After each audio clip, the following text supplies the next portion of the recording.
Hello everyone, this is a sneak peek of what you can get in my full membership of a deep dive video that looks at the episode of Warfall Season 2. I hope you enjoy the sneak peek. The next scene of the episode is obviously the Privy Council is asking Cromwell to get Henry to remarry, which is obviously something to discuss. But there's a bigger problem. There's an alliance now between France and the Holy Roman Empire. And so there's the threat that this new alliance, would mean that they would launch an attack on England. And so they need to make an alliance. And Norfolk, the Duke of Norfolk, is going to say that they should marry a French princess. They should to create another alliance with France. Now what would make them quarrel faster than a marriage? Let Henry claim a bride from France. We could not only stipulate a good sum of money with the girl, but military aid, should the Emperor attempt anything against us. Now, of course, we know that you prefer marriage to some German gospeler's daughter, but that will not happen. Would you know why? Because it derogates from the honor of our sovereign. Henry wears a crown imperial and is beholden to none. Whereas the best of these Germans is a mere prince's daughter.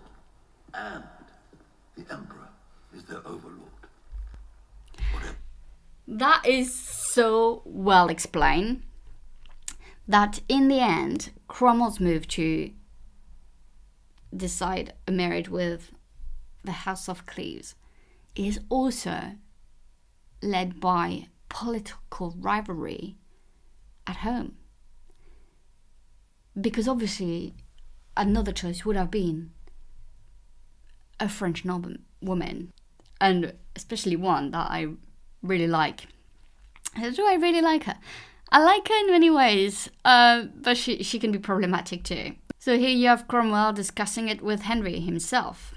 He says it is your duty to marry again. I could well be content to live chaste my remaining days.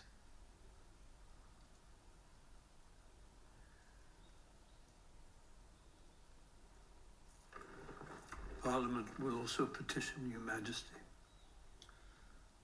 Well, then, I must set aside my own wishes, I suppose. What do we hear of the widow, Madame de Longueville?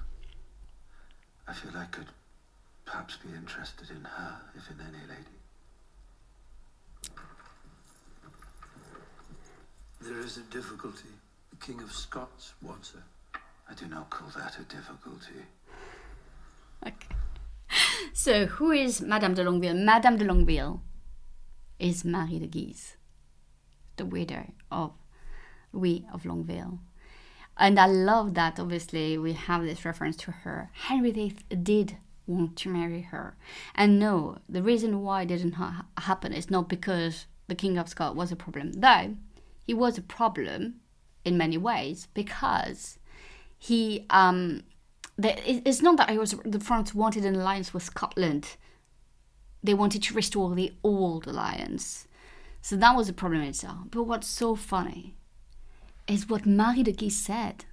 She made the joke, if we wish, I may be a big woman, but I have a very little neck. So she's referring here to what happened to Anne Boleyn, and it shows you that it had a bigger impact in France. The execution of Anne Boleyn was not something that the French just dismissed. It showed that Henry VIII was so unstable that he could do that to his wife. So there was no way that another French woman would have been interested in marrying that monster. And I love that. I love that the fact that even the Guises, even if they probably have not liked Anne Boleyn or recognized the marriage, there was still the shock of the execution and of the beheading of Anne Boleyn. Then he has a very interesting discussion with Russley. You're going to bring them down. The oldest, richest families in the land. Like skittles. Like jugs in an earthquake.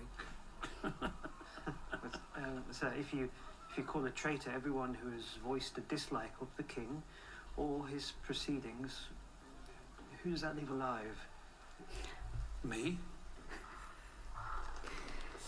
The Poles. The Poles think the world will turn. They know Henry's afraid of excommunication. They think a show of force will bring him back to Rome, but they're wrong. Henry won't turn. And let me live a year or two. I'll make sure everything we've done can never be undone. And then even if Henry does turn, I won't turn. I'm not too old to take a sword in my hand. You would take arms against the king? That's not what I said. This scene is probably the best scene of episode 4. You know what I mean? Like, it's just a bit slow. And also, like, again, like, we go back to what I've just said, but like, Jane was pregnant, she gave birth, she died, and now we're back on track with everything that's going on. Yet Cromwell still doesn't have, and is not going to make any decision about who Henry VIII should marry. He has an idea, obviously, but I just feel like the pace of this whole episode is just wrong. But this scene shows you Cromwell is working also for Cromwell. Cromwell is not just, maybe here we have this image that he might not just be a puppet. That maybe he designed a lot of things. That maybe he put his heart and soul into the Henrician Reformation. Thank you so much for watching. I really appreciate you.